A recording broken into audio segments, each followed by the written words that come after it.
Well, welcome back, everybody. We've been working here for a few days, off and on. Got the brakes done. I didn't do a video on it. It's almost so simple to do the brakes on one of these. 5 bolts, loosen that nut, pull that one bolt out, take these 5 bolts off along with the spring. That picks right off, and all of your brake pads are right there. The one that's in behind your operating cam, you just pick the cam out and drop that one in, put it back. I mean, it's literally, if I wanted to film it, I know I could take that whole thing apart and put it back together in 7 or 8 minutes, just with hand tools.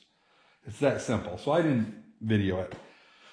But anyway, yeah, made a fuel line. This one here does not leak at all. The other fuel line there, I always had a weep on this end. So I got that taken care of. Yeah, still dry, and that's full of oil. Good. So we got the air cleaner working now. Yeah, I did the little battery hold down yesterday. That was another project I did. And today, I've been experimenting, making these bands. They're not going to be as thick, but they'll be every bit as good. You make them the size of this here, and but they need to be, this is the same length as this one, and when I put it on, there's a gap right here, just big enough for hornets to go in. So I'm actually going to make it about 5/8 of an inch longer. And then I'll take it off and just keep grinding back until I get it so it's 100% covered. Because I hate places for hornets. So, and of course, hornets go in here too. But, as many holes as you can eliminate, you're better off. So I wanted to show you this. This is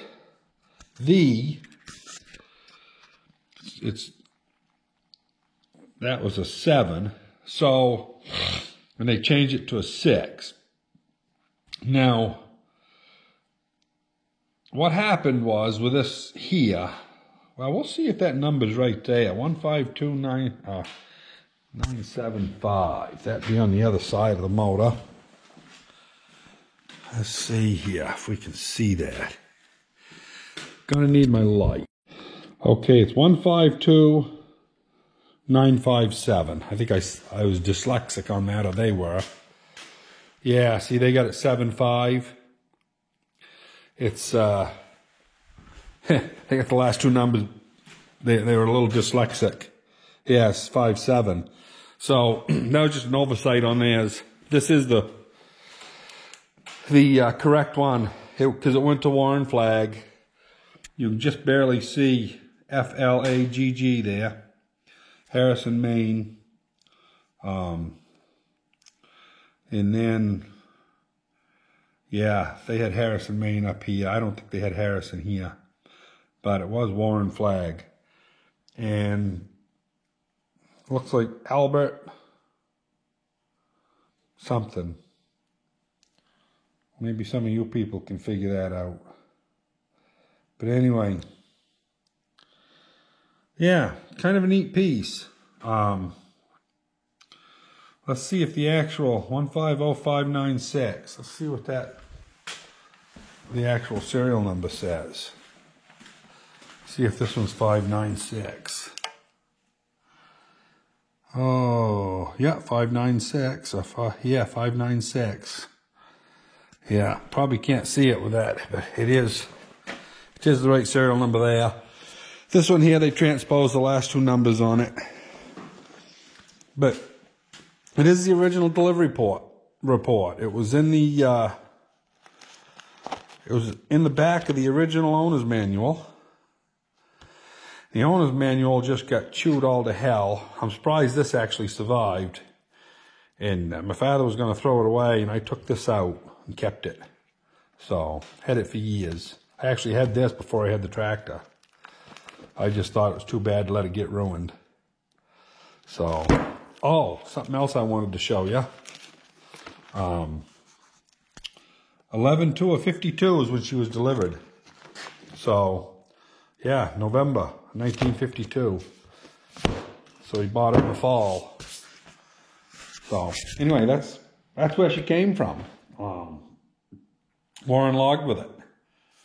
That's why, you know, all these little dents. Now that's probably from a tree branch or something. It's all dented over here. You know, this here has all been dented. You know, when you log with stuff, especially, you know, that was back in the axe days. I don't know if they had chainsaws then. The chainsaws were available in 52, but whether or not they were actually using them then or if they were still using, you know, axes, who knows. But anyway, the old girl had a hard life. She went right into the woods. And in the summertime, he used it. He had a pretty good sized garden. I only ever saw it once and I was real young, but I'm going to say about probably a half acre. It was pretty good size. And it was down on the intervales of Crooked River over in Harrison. You left his house and you drove down behind the barn and went down over a fairly steep hill down onto the intervales. And I remember walking it once. It was, you know, 40, 50 feet long, and it was pretty good little, probably a 20-degree incline or so, maybe 30. It was, might have been steeper than that. It was pretty steep.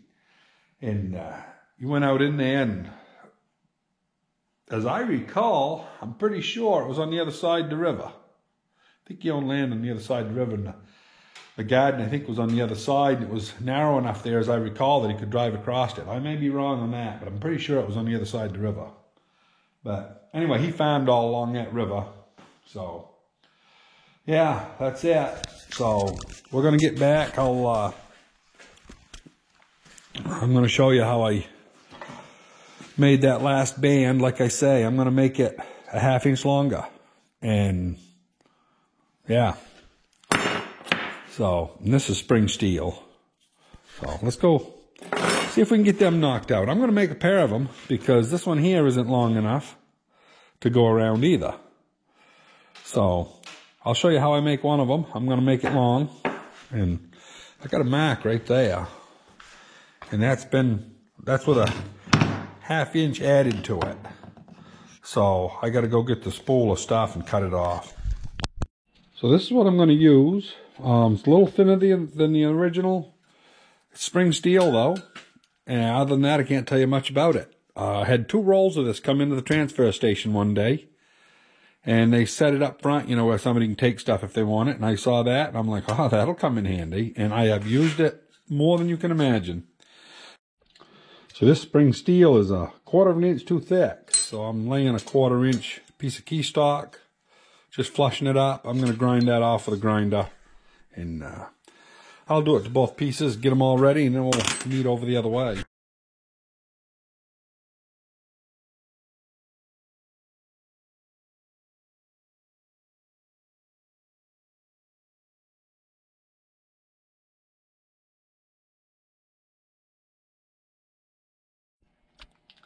Yeah, we got her done. There's one of them. Come out pretty straight. Straight enough, anyway. All I got to do is deburr it. I'll do that on the actual bench grinder. It's easier. Well, I'm getting ready to do this. I just welded that piece of key stock on there. I think it'll work better than I was clamping it before every time, but I always had the other end of the clamp in the way. So it made it challenging. I think I'm going to use this way here. Now let's see what we can do. Make sure that's square here.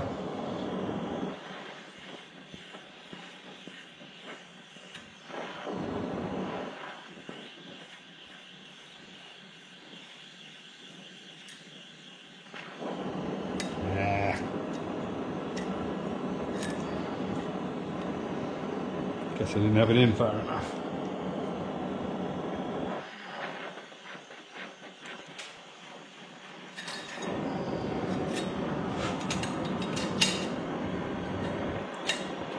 Yeah, it's working, but it's a pain in the ass because it lets it move a little bit. But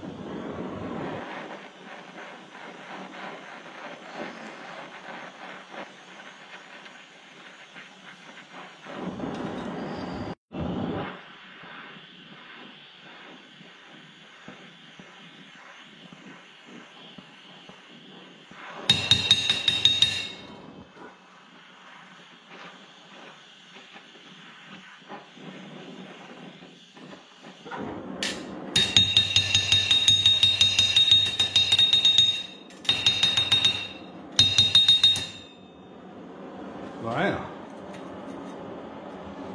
Looks a little better.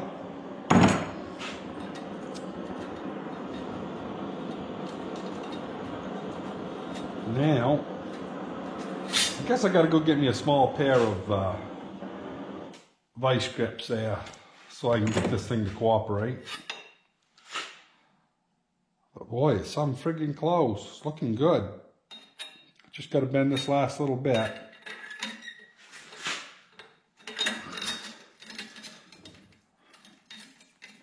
Okay.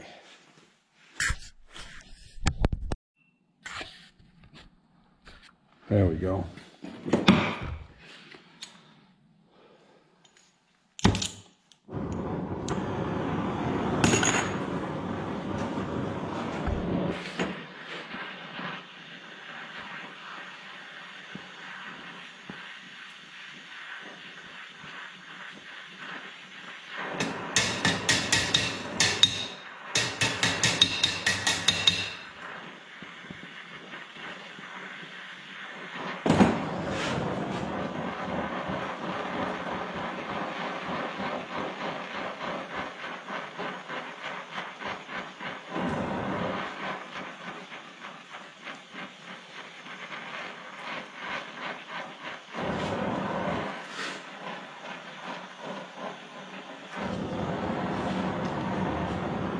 I think that's going to call it good.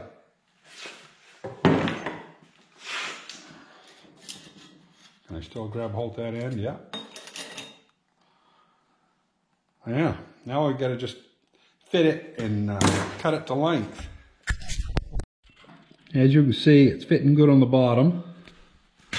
But over here, it's a little bit long. I'm going to take off about, I don't know, 1/4 of an inch maybe. Yeah, maybe 3/8 of an inch. I'll be back in a minute. Well, I just made about 4 cuts back and forth, but it sets down in there good, no hole. Goes all the way over here. It does have a little bit of a gap right there, but it's nothing that bugs are going to get into as far as wasps, so I'm all good with that. Looks pretty good. Yeah, now I just got to make another one. Well, I'm going to call that a win. They don't fit perfect, but you know, it's pretty darn close. It's close enough the bugs will stay out of there. Keep the water off it directly, you know. Yeah. I like it. So, on to the next part. Well, time to put on the radiator. So those rubber pieces, this is, I think it's Kevlar actually. It's rubberized Kevlar. And real strong, it won't squish out like that other rubber stuff. I really wasn't impressed with, you know, the reproduction stuff. I don't know if they're going to stay on there. I guess they're not going to. Gonna have to lay them right there. So, let's see what we can do. I got both hose clamps on that. I got both hose clamps on the top. So, see what kind of a mess this is gonna be. Yeah, I think maybe